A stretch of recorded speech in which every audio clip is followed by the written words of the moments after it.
कर्जमाफी आवश्यकच आहे, ती दिलीच पाहिजे. पण कर्जमाफीने कुठला शेतकरी श्रीमंत झाला नाही. कर्जमाफीने कुठला शेतकरी परमनंट त्या कर्जाच्या विळख्यातनं बाहेर पडला नाही. जर आपली शेती फायद्याची करायची असेल तर वेगवेगळ्या प्रकारच्या उपाययोजना केल्याशिवाय शेती फायद्याची होऊ शकत नाही. 76% शेतकऱ्यांना आम्ही दिवसा वीज देतो आणि आमचा प्रयत्न हे वर्ष संपता 100% शेतकऱ्यांना दिवसा वीज आम्ही देऊ. की 7.5 हॉर्स पॉवर पर्यंतचं जे जुनं बिल आहे 48,000 कोटी रुपयाचं जुनं बिल वसूल करायचं आहे. ते 48,000 कोटी रुपयाचं जुनं बिल आम्ही माफ करणार आहोत.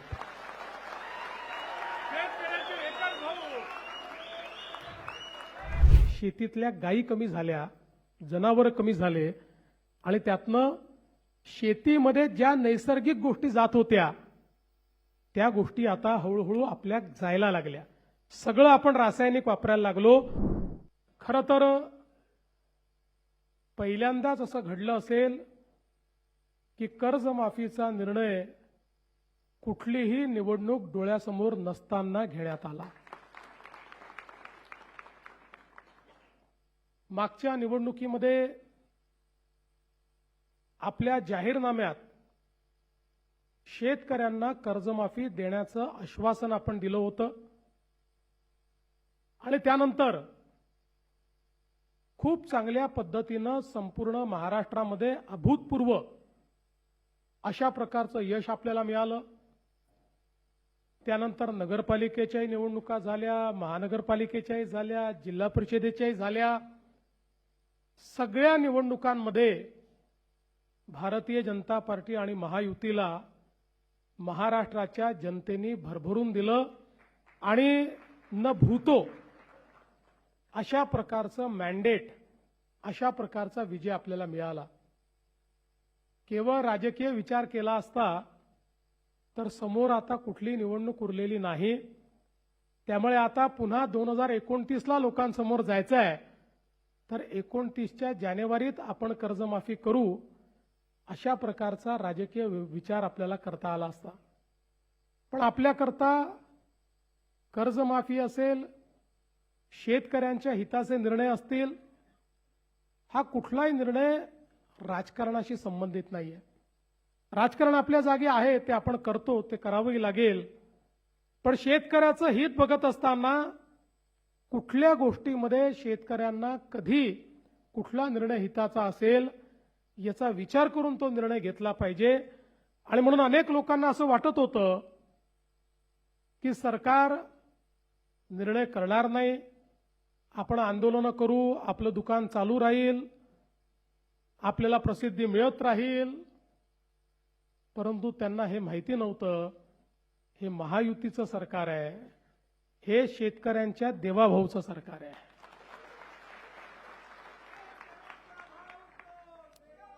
आणि म्हणून आपण कर्जमाफीचा निर्णय घेतला. 2 लाखापर्यंत कर्ज माफ करण्याचा निर्णय घेतला आणि त्यासोबत ज्यांनी नियमित कर्ज भरलाय त्यांनाही 50,000 रुपये देण्याचा निर्णय आपण घेतला. हे खरं आहे की हा निर्णय घेत असताना एक अट आपण टाकली होती आणि ती अट अशी होती की 2019च्या कर्जमाफी योजनेमध्ये ज्यांना त्याचा फायदा मिळालाय त्यांना या योजनेचा फायदा मिळणार नाही. राज्यामध्ये 2008ला देशाची कर्जमाफी झाली आणि 2009ला राज्याची कर्जमाफी झाली. 2009च्या कर्जमाफीमध्ये तेव्हाच्या सरकारने 2008च्या कर्जमाफीतल्या लोकांना वगळलं.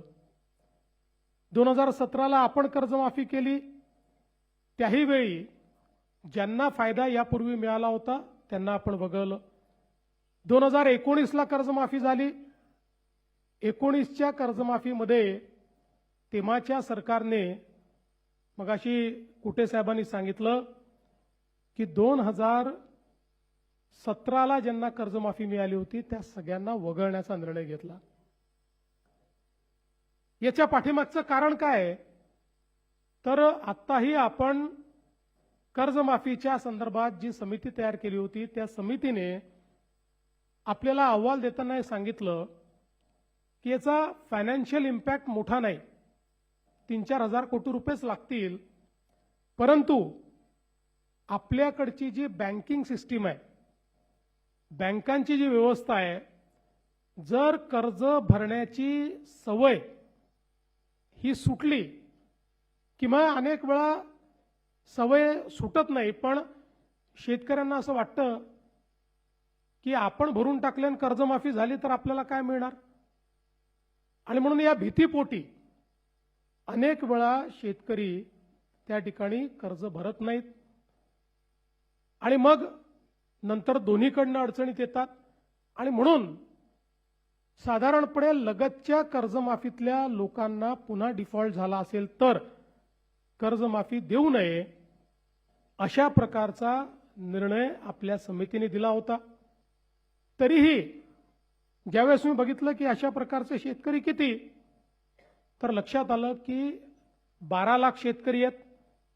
ज्या 12 लाख शेतकऱ्यांना या योजनेचा लाभ मिळणार नाही. मग मी विचारलं की समजा आपण असं केलं, 50 हजारापर्यंत सरकारने द्यावे आणि वरचे त्यांनी द्यावे, तर किती शेतकरी कव्हर होतात? होतात तर 12 लाख. पण त्यातले 6 लाख शेतकरी असे होते की ज्यांना 10-12 हजार रुपये भरले तरीही 50 हजाराचा फायदा त्या ठिकाणी मिळत होता. आणि म्हणून दोन्ही गोष्टी त्यात होत होत्या. शेतकऱ्याला फायदाही मिळत होता आणि पुन्हा जो काही रिपोर्टमध्ये म्हटलं होतं की कर्ज भरण्याची प्रवृत्ती कमी होऊ नये या दृष्टीनं तुम्ही कारवाई करा, ती कारवाई देखील आपल्याला करता येत होती. आणि म्हणून त्या रिपोर्टच्या पलीकडे जाऊन आपण हा विचार केला की 50 हजारापर्यंत आपण द्यावं आणि 1 लाखापर्यंत गेलं तर जवळपास या 12 लाखातले 9 लाख शेतकरी हे 10-12 हजार रुपये भरून त्या ठिकाणी पात्र होत होते. आणि म्हणून या दृष्टीने हा निर्णय घेतला होता. दुसरा निर्णय हा आपण चालू कर्ज आपल्या नागरिकांनी किंवा शेतकऱ्यांनी भरावं याकरता त्याची एक अट आपण लावली होती. आणि म्हणून अशा पद्धतीनं ही कर्जमाफी केल्यानंतर ज्यावेळी आमच्या रणधीरभाऊ सावरकरांसोबत आमचे महायुतीचे 3ही पक्षाचे सगळे आमदार, जवळपास 25-30 आमदार माझ्याकडे आले. आणि माझी सवय आहे, मी सत्य नेहमी सांगतो, कारण आर्थिक शिस्तही असली पाहिजे. आणि म्हणून मी त्यांना समजावून सांगितलं की मला पैसे जास्त लागणार नाही, 4,000 कोटी लागणार आहेत. 36,000 कोटी दिले आहेत तर 40,000 द्यावे लागतील. पण आर्थिक शिस्त देखील आपल्याला लावली पाहिजे, कारण भविष्यात आपल्या जिल्हा बँका जर वाचवायच्या असतील तर कर्ज भरण्याची प्रवृत्ती वाढली पाहिजे, या दृष्टीनं घेतलेला निर्णय आहे.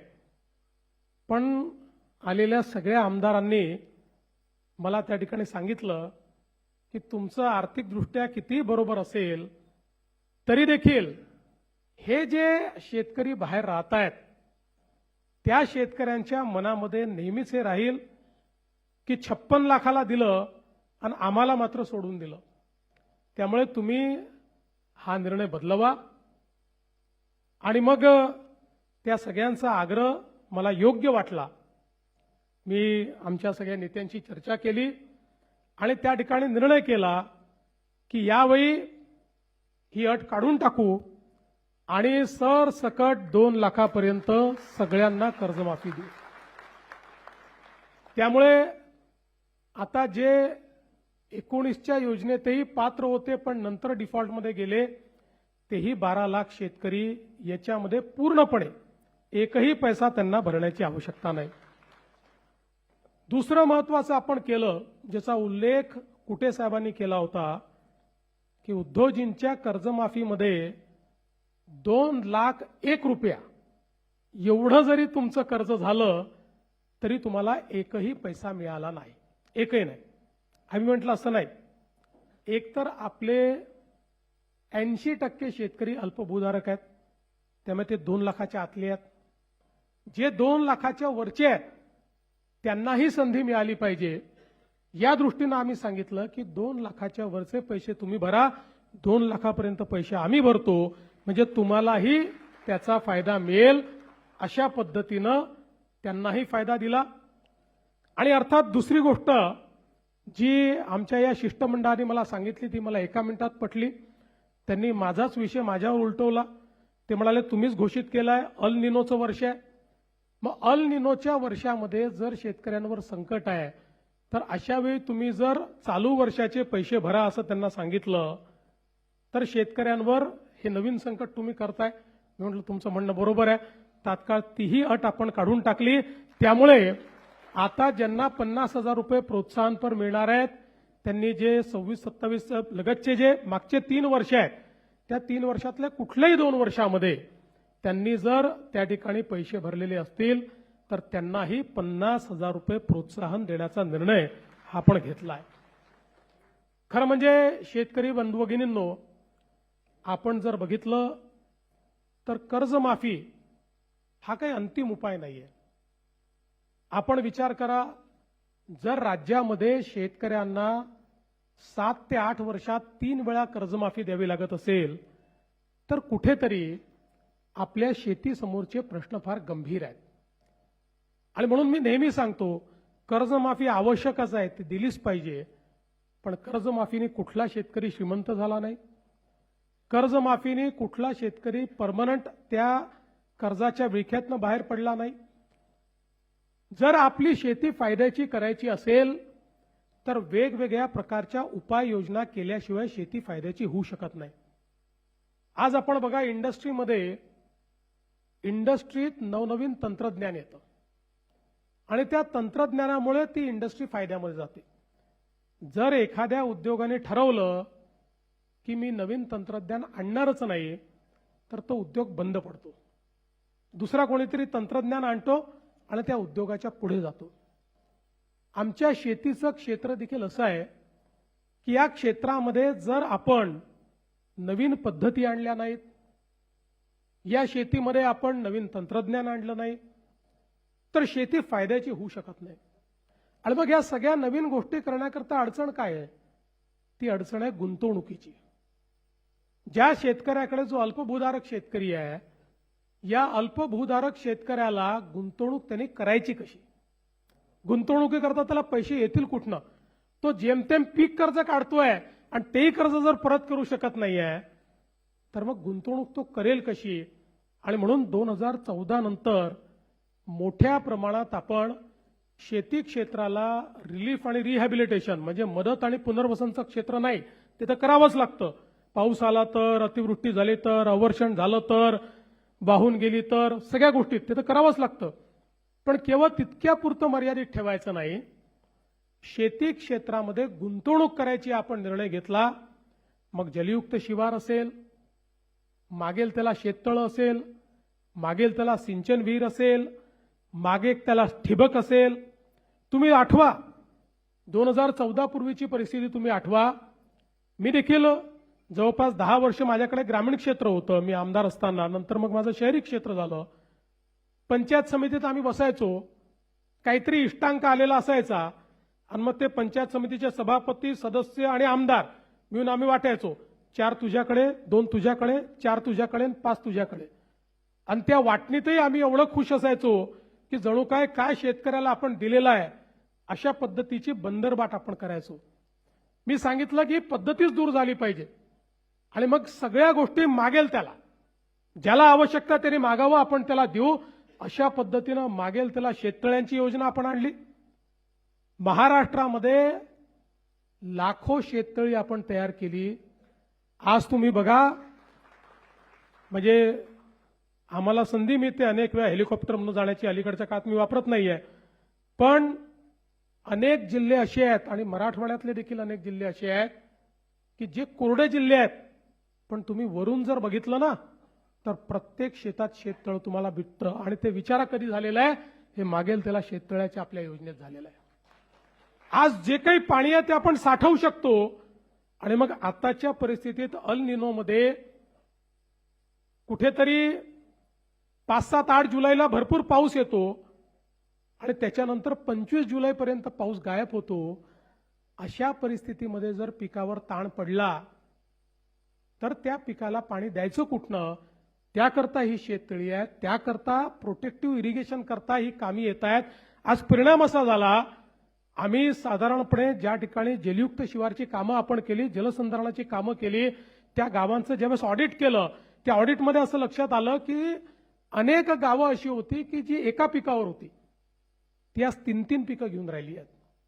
ज्या गावांमध्ये बागायतीचा विचार करत नव्हते, फळबागांचा विचार करत नव्हते. मला नेहमी आजही माझ्याकडे तो व्हिडिओ आहे की ज्यावेळी 2019 साल असेल, मी सांगोल्याला गेलो आणि त्या सांगोल्यामध्ये एक शेतकरी म्हणाला माझ्या शेतीत तुम्हाला यावंच लागेल, आणि मला घेऊन गेला आणि त्यांनी सांगितलं इथे माझ्याकडे काही पिकत नव्हतं.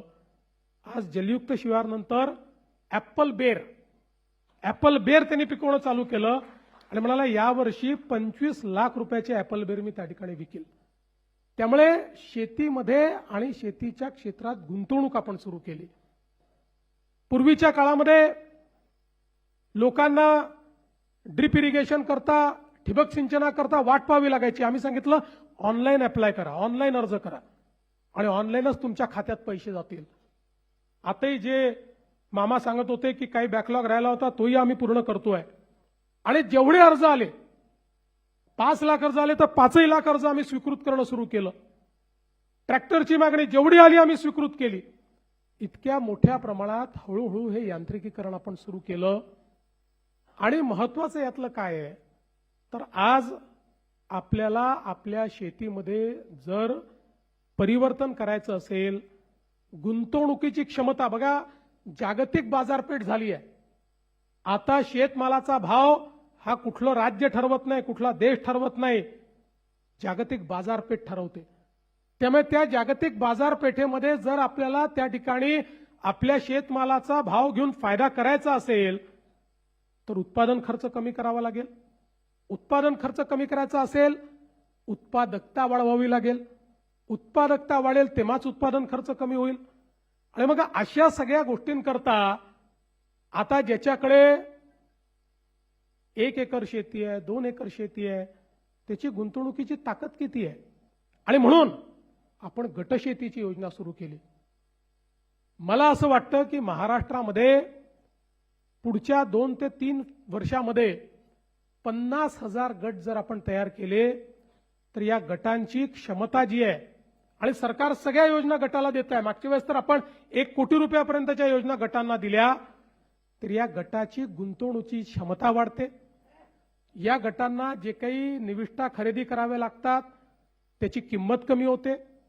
वेगवेगळ्या पिकांचे प्रयोग करून पूरक पिकं त्या ठिकाणी घेता येतात आणि त्यातनं शेती जी आहे ही उद्योगासारखी फायद्यामध्ये आपल्याला आणता येते. आणि म्हणून त्याही दृष्टीने खूप मोठ्या प्रमाणात काम करण्याची आवश्यकता आहे. आमच्या शेतकऱ्याचा जो काही खर्च आहे तो कमी व्हावा म्हणून आपण 2 गोष्टी त्या ठिकाणी केल्या. सगळ्यात महत्त्वाचं काही केलं असेल तर आमच्या शेतकऱ्यांना 7.5 हॉर्स पॉवर पर्यंत जो काही विजेचा खर्च होता ते वीज बिल माफ करण्याचा निर्णय आपल्या सरकारने घेतला. आज याचा कधी कोणी विचार करत नाही. वीज बिल माफ झालं म्हणजे वीज कंपनी जी आहे ती कंपनी स्वतःच्या खिशातनं भरत नाही. दरवर्षी 25,000 कोटी रुपये मी बजेटमधनं काढतो आणि त्या आमच्या वीज वितरण कंपनीला देतो. कारण ते जर दिले नाही तर MERC सांगते की जे इतर ग्राहक आहेत त्या सगळ्या ग्राहकांवर हे 25,000 कोटी लोड करा, त्यांचं विजेचं बिल वाढवा आणि त्यांच्या खिशातनं ते वसूल करा.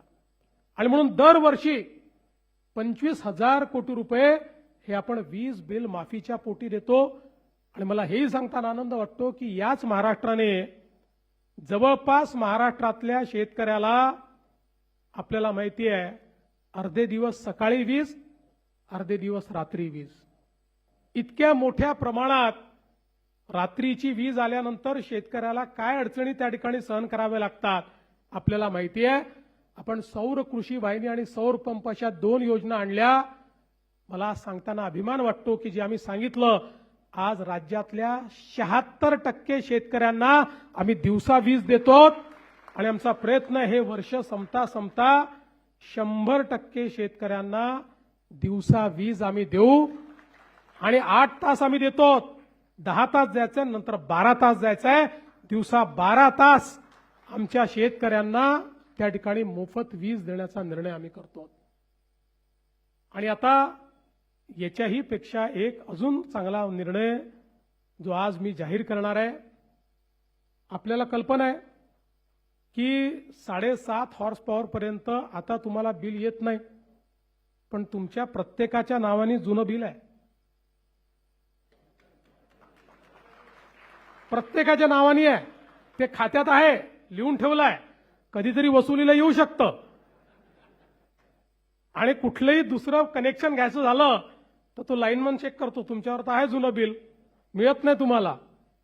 आणि म्हणून आता मी हा निर्णय घेणार आहे की 7.5 हॉर्स पॉवर पर्यंतचं जे जुनं बिल आहे 48,000 कोटी रुपयाचं जुनं बिल वसूल करायचं आहे.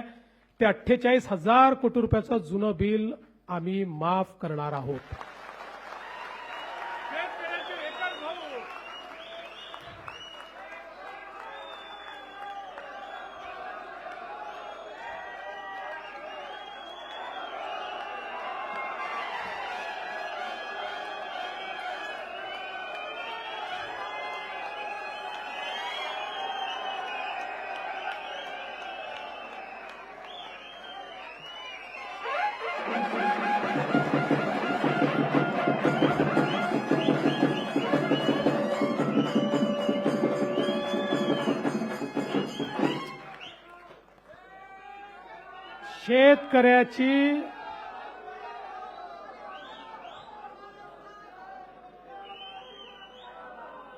शेतकऱ्याची पाटी ही कोरी झाली पाहिजे आणि त्याला नव्याने त्या पाटीवर इतिहास लिहिता आला पाहिजे, या दृष्टीनं घेतलेला हा निर्णय.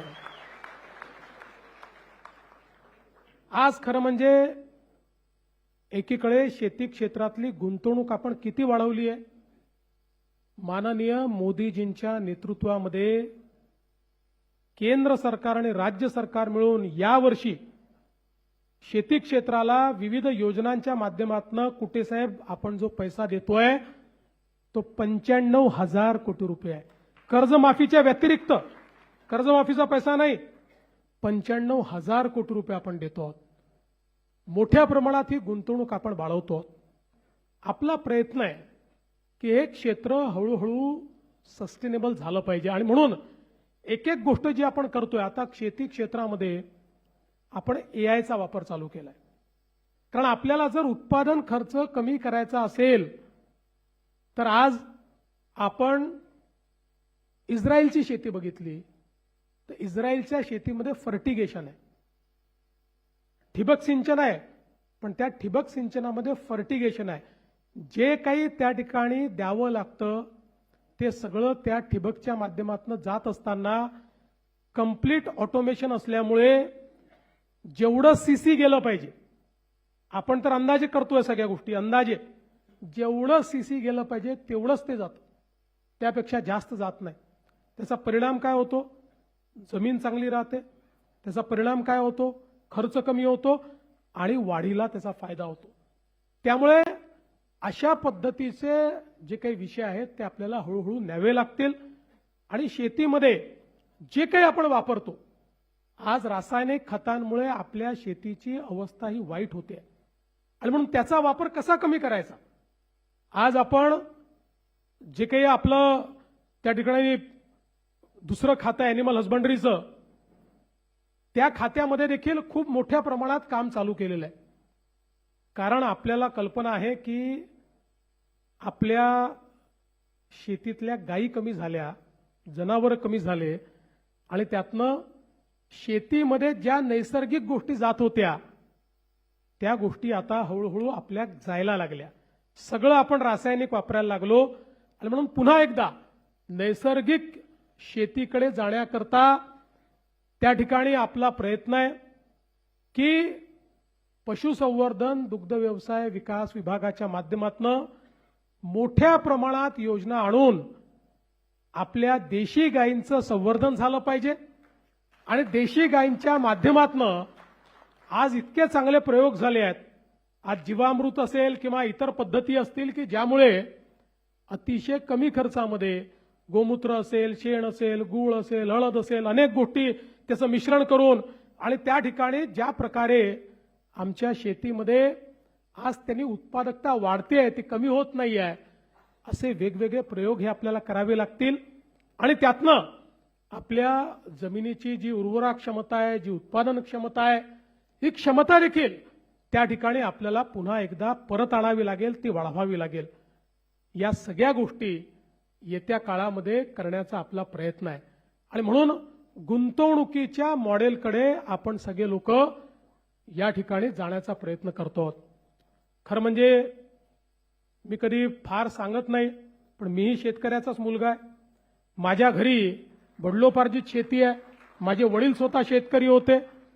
आजही माझी शेती माझ्या गावामध्ये आहे. कोणी जाऊन पाहिलं तर माझ्या शेतीमध्ये आजही त्या ठिकाणी धानाची शेती होते आणि जवळपास वयाच्या 25व्या वर्षापर्यंत वर्षातले 3 महिने गावी असायचो. वर्षातले 3 महिने मी गावी असायचो. माझ्या गावातले मित्र अजूनही आहेत आणि घरी शेती होती, घरी आमराई होती, घरी ऊस होता. आमच्याकडे कारखाने वगैरे काही नव्हते मामा, त्यामुळे आम्ही ते कढईमध्ये त्या ठिकाणी गुळ तयार करायचो त्याच्यातनं. त्यामुळे गुऱ्हाळ होतं आमच्याकडचं. त्या गुऱ्हाळामध्ये ते गुळ तयार करायचं, त्याची राब काढायची, ती राब नंतर मटकीमध्ये ठेवायची, मग ती राब खायची. हे सगळं लहानपणापासून बघितलेलं आहे. आमच्याकडे बगीचा होता, बगीच्यामध्ये सर्व प्रकारचे भाज्या आम्ही त्या ठिकाणी तयार करायचो. त्यामुळे शेतामध्ये गेलेलो आहे, शेती बघितलेली आहे. जेव्हा पावसाळा असायचा त्यावेळी आमच्याकडे रोवणी जी व्हायची, तेव्हा भले रोवणे करण्याकरता नाही, रोवणे करण्याच्या बहाण्याने चिखलात खेळायला मिळायचं म्हणून सगळे भावंड आम्ही त्या चिखलात जाऊन त्या ठिकाणी रोवणी करायचो. हे सगळं केलेलं आहे.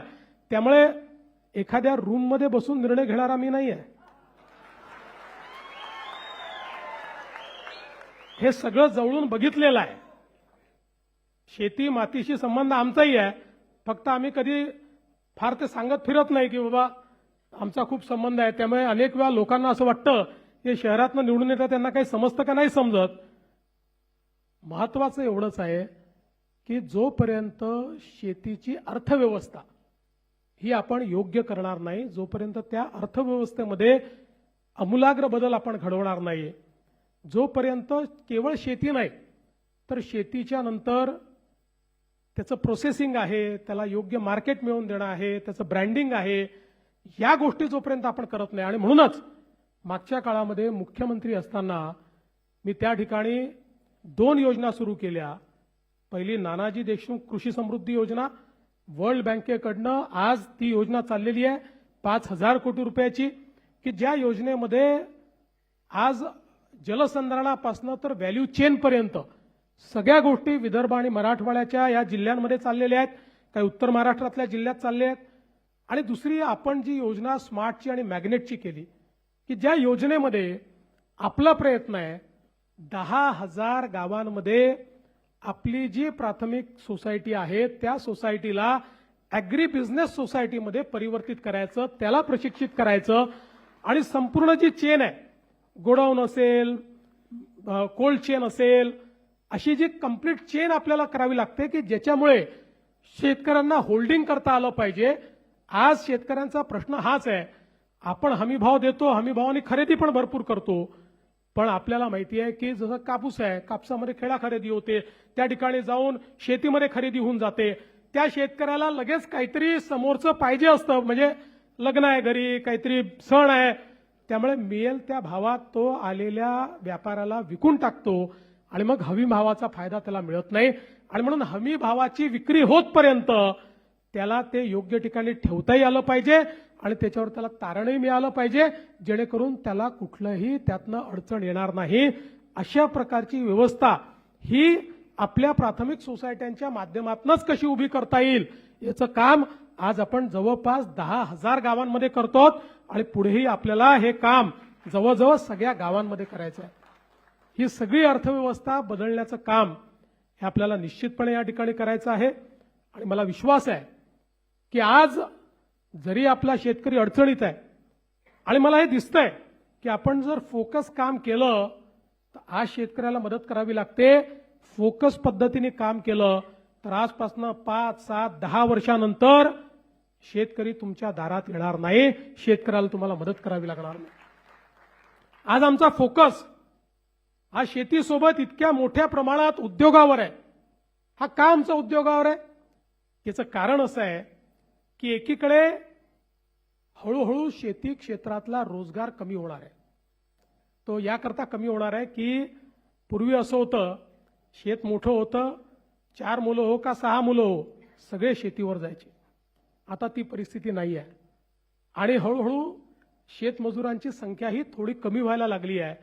त्यामुळे हळूहळू आपण यांत्रिकीकरणाकडे येणार आहोत आणि म्हणून गावातल्या मुलांना केवळ शेती आणि शेतीतलं म्हणजे जी शेती 2 भाऊ करू शकतात ती 4 भाऊ करतायत.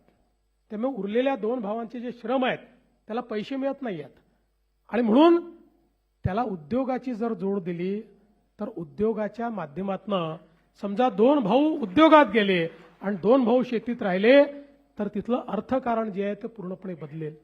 आणि दुसरा प्रयत्न आहे, जवळपास कुठले 8 ते 10 वर्ष शेती क्षेत्रामध्ये पैसा टाकावा लागणार आहे. पैसा येईल कुठनं? राज्यामध्ये जर आपण आज या स्मार्ट सिटी तयार करतो, आपण नवीन मुंबई 3 करतो, मुंबई 4 करतो, इन्फ्रास्ट्रक्चर तयार करतो, उद्योगाकरता वेगवेगळ्या प्रकारचे मार्ग तयार करतो, याचं कारण हे सगळं केल्यामुळे राज्याच्या तिजोरीत पैसे येतात. तिजोरीतच पैसे आले नाही तर टाकणार कुठं नाही.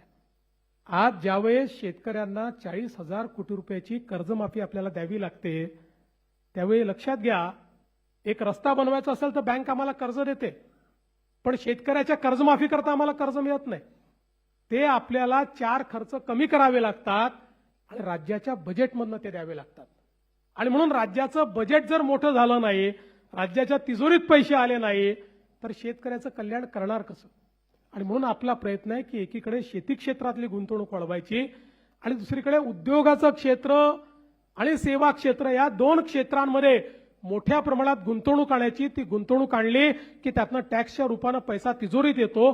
आलेला पैसा शेतीच्या क्षेत्रामध्ये जर आपण लावू शकलो तर 8 ते 10 वर्षामध्ये हे क्षेत्र पूर्णपणे आपल्या पायावर उभं होईल आणि त्यानंतर या क्षेत्रात पैसा लावण्याची आवश्यकता असणार नाही. हेच क्षेत्र तुम्हाला पैसा देईल. अशा पद्धतीचं हे क्षेत्र आपल्याला उभं करायचं आहे.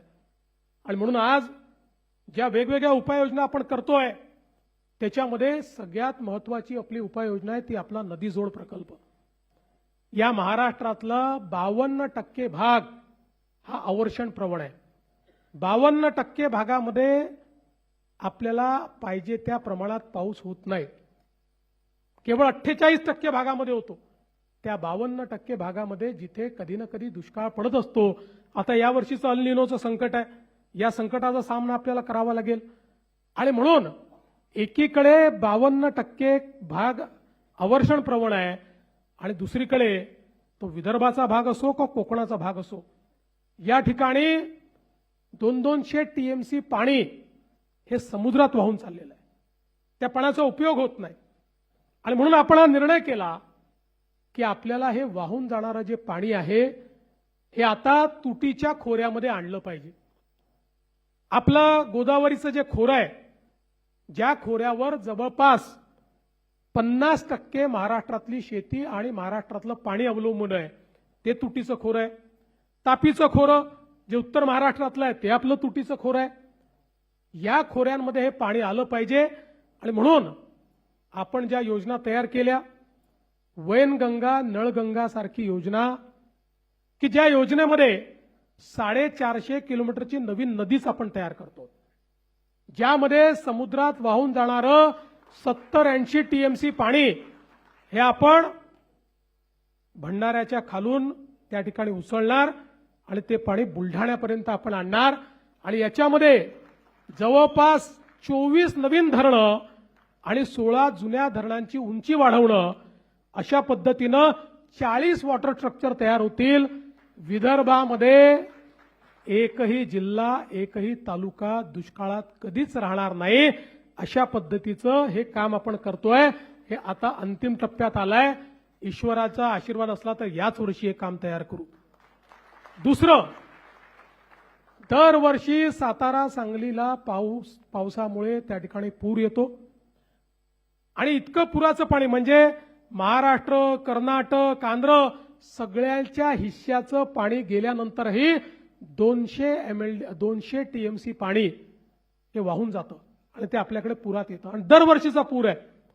याच्यावर आपण योजना तयार केली आणि आता वळण बंधाराच्या माध्यमातून हे पाणी पश्चिम महाराष्ट्रातले जे दुष्काळी तालुके आहेत तिथे आणि उजनीमध्ये आणून ते मराठवाड्यामध्ये नेण्याचं काम आपण त्या ठिकाणी करतो. तिसरं, आपलं जवळपास उल्हास खोऱ्यातलं जवळपास 250 टीएमसी पाणी हे सगळं समुद्रात वाहून जातं.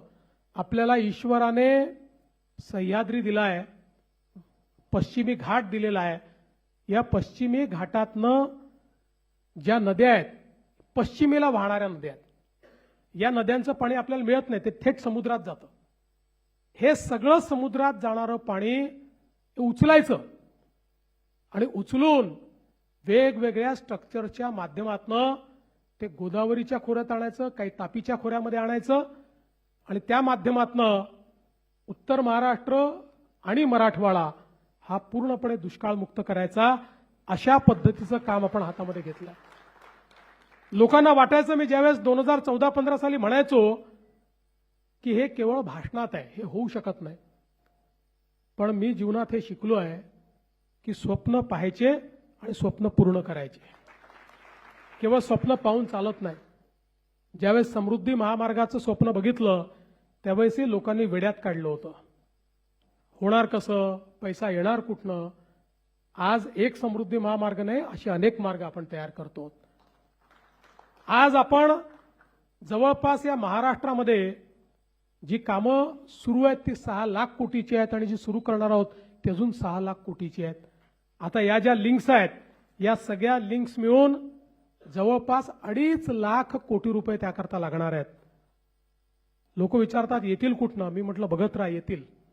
हे शेतकऱ्यांचं काम आहे, पैसा येईल आणि यावर्षी या सगळ्या लिंक्स हळूहळू करून आम्ही सुरू करू आणि एकदा या लिंक जर झाल्या तर महाराष्ट्रामध्ये कुठलाही भाग हा आपल्याला दुष्काळी दिसणार नाही. आपल्या पिढीने दुष्काळ बघितला, पुढची पिढी दुष्काळ पाहणार नाही. अशा पद्धतीनं महाराष्ट्राचं कार्य हे आपण हातामध्ये घेतलं आहे. आणि म्हणून बंधू भगिनींनो, खरं म्हणजे सांगण्यासारख्या गोष्टी खूप आहेत, पण आपल्याला एवढंच सांगू इच्छितो की या क्षेत्राकडे आम्ही केवळ शॉर्ट टर्म म्हणून उद्याचा विचार या पद्धतीने पाहत नाही, तर गेल्या 10 वर्षामध्ये जितके वर्ष मला संधी मिळाली त्या संधीमध्ये लॉंग टर्मचा विचार, भविष्यातला विचार हा डोळ्यासमोर ठेवून या क्षेत्रातलं परिवर्तन करण्याचा प्रयत्न आपला आहे. टीका करणारे टीका करतात. तुम्हाला तर माहिती आहे सगळ्यात जास्त टीका सहन करण्याची क्षमता माझ्यामध्ये आहे. माझ्या एवढी टीका तर कोणीच सहन केली नाही. पण मी नेहमी एक गोष्ट सांगतो, टीका करणाऱ्याला कोणी लक्षात ठेवत नाही, जो कर्तृत्व करतो त्यालाच लोक लक्षात ठेवतात. आपण केलेली जी कामं आहेत ही कामच इतिहासामध्ये जिवंत राहतात. व्यक्ती जिवंत राहत नाही आणि टीका करणारा तो वर्षभरापेक्षा जास्त त्याला कोणी लक्षात ठेवत नाही. आणि म्हणून या सगळ्या कामांच्या माध्यमातून महाराष्ट्रातलं कृषी क्षेत्र बदललं, शेतकऱ्यांचं जीवन बदललं, अशा प्रकारचा आपला प्रयत्न आहे. आणि आज त्याच निमित्ताने या सगळ्या गोष्टी आपल्यापर्यंत पोहोचवता यावा हा माझा स्वार्थ होता. आणि म्हणूनच आपण जो सत्कार घेतला त्या सत्कारामुळे मला देखील हे सगळं बोलण्याची, हा संवाद करण्याची संधी या ठिकाणी प्राप्त झाली. मी आपल्या सर्वांचे अतिशय मनापासून आभार मानतो आणि पुढेही आपण अशाच प्रकारे काम करत राहू हा विश्वास देऊन मी माझे 2 शब्द संपवतो. धन्यवाद. जय हिंद, जय महाराष्ट्र.